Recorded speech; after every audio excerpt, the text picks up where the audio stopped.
न्याय के जो देवता हैं या हम कहें कि ग्रह हैं शनि, वो 12 अप्रैल से उदय हो रहे हैं और यहाँ हम बात कर रहे हैं मेष राशि के लिए। जी हाँ, शनि जो न्याय के देवता कहे जाते हैं, कर्मों के स्वामी कहे जाते हैं, वो अस्त चल रहे थे लंबे समय से और यहाँ 12 अप्रैल को वो उदय हो जाएंगे और यहाँ जो कहीं ना कहीं कार्य कर्म रुके हुए थे क्योंकि कर्मों के देवता हैं, तो उनमें यहाँ पर गति बढ़ने वाली है। अगर हम बात करें मेष राशि के लिए, यहाँ पर संघर्ष का समय आपका समाप्त होगा और लाभ के आपके योग बनेंगे, लेकिन नहीं भूलना चाहिए कि आपकी 7.5 चल रही है और मेष राशि की अगर हम बात करें तो शनि आपके 12वें घर में है और 7.5 है, लेकिन यहाँ पर शनि मेष राशि के लिए आपके कर्म क्षेत्र के स्वामी हैं, 10वें घर के स्वामी हैं और लाभ के भी स्वामी हैं, यानी कर्मों को बढ़ाने वाले हैं और आय के स्रोत यहाँ पर आपके लिए खुलने वाले हैं। देखिए शनि एक ऐसे प्लैनेट है, कई ग्रहों को तो 7वीं दृष्टि ही प्राप्त होती है, लेकिन शनि ऐसे प्लैनेट हैं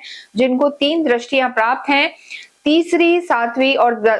10वें नंबर की दृष्टि, यानी तीसरी दृष्टि जो है यहाँ पर मेष राशि के लिए आपके धन भाव पर पड़ रही है। साथ ही अगर हम शनि की 7वीं दृष्टि देखें तो वो आपके 6ठे घर पर है, रोग ऋण शत्रु का घर है और यही घर आपके रोजगार का भी है। यहाँ से नौकरी को भी देखा जाता है और अपने जो सबॉर्डिनेट्स हैं उनको भी कहीं ना कहीं हम देखते हैं और जो 10वीं दृष्टि है वो आपके भाग्य पर पड़ रही है। तो शनि मेष राशि के लिए कर्मों के तो जो है फल देने वाले हैं, साथ ही भाग्य को भी बढ़ाने वाले हैं। हालांकि कहा जाता है कि शनि की जो दृष्टि है इसे बहुत ज्यादा अच्छा नहीं मानते, लेकिन देखिए यहाँ पर अगर हम बात करें तो 12वें घर में शनि बैठे हुए हैं और जहां बैठते हैं वहां वृद्धि तो करते हैं, यानी ये व्यय का भाव है, व्यय बढ़ने वाला है और अध्यात्म के प्रति आपकी रुचि बढ़ेगी। यहाँ अगर हम मेष राशि की बात करें 12 अप्रैल से लेकर और ये समय रहने वाला है 26 जुलाई तक, 2026 तक ये जो समय रहने वाला है, ये आपके लिए नई ऊंचाइयां आप यहाँ पर छू सकते हैं और मान सम्मान आपका बढ़ सकता है। कैसे ये हम बताएंगे। उसके बाद 26 जुलाई के बाद शनि वक्रिय होंगे, उसके लिए हम अलग वीडियो बनाएंगे, लेकिन सबसे पहले स्वास्थ्य की बात करेंगे। तो जो कहीं ना कहीं स्वास्थ्य को लेकर एक ढीलापन था, एनर्जी फील नहीं कर रहे थे और आप कहीं ना कहीं एनर्जी नहीं थी और डल डल फील कर रहे थे, आलस बढ़ा हुआ था, शनि उदय होकर उदित अवस्था में आकर यहाँ पर शनि आपके लिए स्वास्थ्य में सुधार लेकर आएंगे, लेकिन यहाँ पर दांतों की समस्या आपको परेशान कर सकती है। तो इस समय के दौरान दांतों का आपको ध्यान रख के चलना है, क्योंकि देखिए दूसरे भाव पर जो है शनि की तीसरी दृष्टि है, ये जो भाव है कुटुंब का भी है और कहीं ना कहीं हम कहेंगे कि यहाँ माउथ से रिलेटेड चीजें आपको इफेक्ट कर सकती है। तो माउथ में कोई इन्फेक्शन होना या दांतों की समस्या, इस चीज को आपको यहाँ ध्यान रखना है, लेकिन अपनी वाणी को बहुत सोच समझकर आपको बोलना है। देखिए यहाँ पर मेष राशि वाले बहुत सारे लोग होते हैं, लेकिन सबके साथ ऐसा हो ये जरूरी नहीं है। जब भी 7.5 या ढैया जिन लोगों की चल रही है और शनि उदय हुए हैं, तो ऐसी स्थिति में आपको मेष राशि को ध्यान रख के चलना है और अपनी कुंडली में देखना है कि अगर शनि आपके 6ठे घर, 8वें घर या 12वें घर में बैठे हैं या शनि आपकी खुद की राशि में बैठे हैं, क्योंकि जहां 1 लिखा हुआ है ये आपकी लगन है, मेष राशि है और यहाँ पर शनि नीच के हो जाते हैं। तो शनि अगर आपके नीच राशि में है, शत्रु राशि में है या त्रिक भाव में है, तो शनि का उदय होना आपको थोड़ा सा परेशान कर सकता है। अन्यथा अगर शनि इसके अतिरिक्त किसी भी स्थान पर है तो यहाँ शनि आपको लाभ देने वाले हैं, लेकिन स्वास्थ्य का आपको यहाँ पर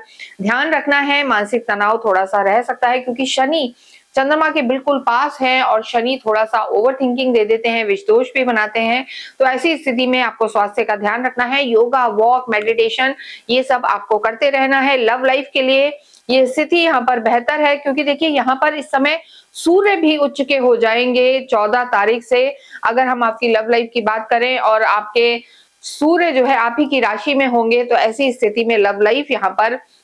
शनि के उदय होने से और सूर्य के उच्च के होने से आपकी जो बॉन्डिंग है वो यहाँ पर अच्छी होगी, लेकिन आपको एग्रेशन में कुछ नहीं कहना है और जल्दबाजी नहीं करनी है, तो लव लाइफ बेहतर रहेगी। वैवाहिक जीवन की हम बात करेंगे तो डायरेक्टली देखिए शनि वैवाहिक जीवन को कहीं इफेक्ट नहीं कर रहे हैं, लेकिन जो आपके स्वामी हैं शुक्र हैं वैवाहिक जीवन के और ये शनि के परम मित्र हैं, तो यहाँ पर आप कहीं ना कहीं आपके वैवाहिक जीवन में भी अच्छे योग बनेंगे। जिनका विवाह नहीं हुआ है उनके लिए भी हाउस एक्टिव रहेगा और कुटुंब में शनि उदय होके जो दृष्टि देंगे वहां पर कुटुंब में आपके कोई ना कोई अच्छे कार्य हो सकते हैं, मांगलिक कार्य होने का ये समय यहाँ पर रहने वाला है। जो धीमापन, गति धीमी हो रखी थी वो बढ़ेगी और शनि क्योंकि आपके 11वें भाव के भी लॉर्ड हैं तो मनोकामनाएं पूरी होने का समय है। कार्य क्षेत्र की स्थिति यहाँ पर बेहतर रहने वाली है क्योंकि कार्य क्षेत्र के जो लॉर्ड हैं शनि है, तो देखिए यहाँ पर जिम्मेदारियां आपकी पुनः बढ़ने वाली हैं। अभी शनि अस्त होकर आपको एकदम डल बनाया हुआ था, कार्य नहीं हो रहे थे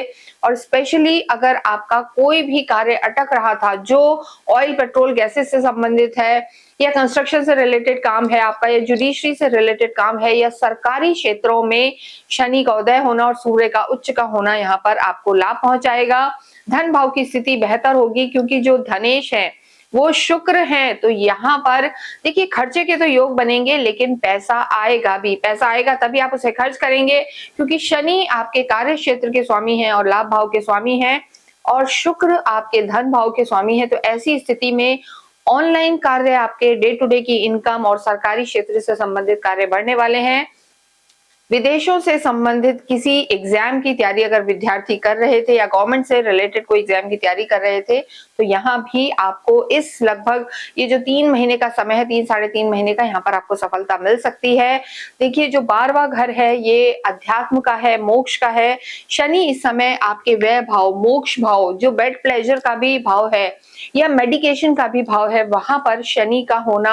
आपको आध्यात्मिक उन्नति कराएगा, धार्मिक यात्राएं कराएगा। और देखिए शनि का 12वें घर में होना, हम जरूर कहेंगे कि यहाँ पर अगर कोई दवाइयां आपकी चल रही थी, मेडिकेशन था, तो उनमें शनि जो है उसका प्रॉपर डायग्नोस कराएंगे और दवाइयों में आपकी यहाँ पर कमी आने वाली है। लेकिन यहाँ पर एक चीज बहुत ज्यादा इंपॉर्टेंट है कि शनि की जो दृष्टि है एक आपके कुटुंब पर है, एक छठे भाव पर है। देखिए रोजगार से संबंधित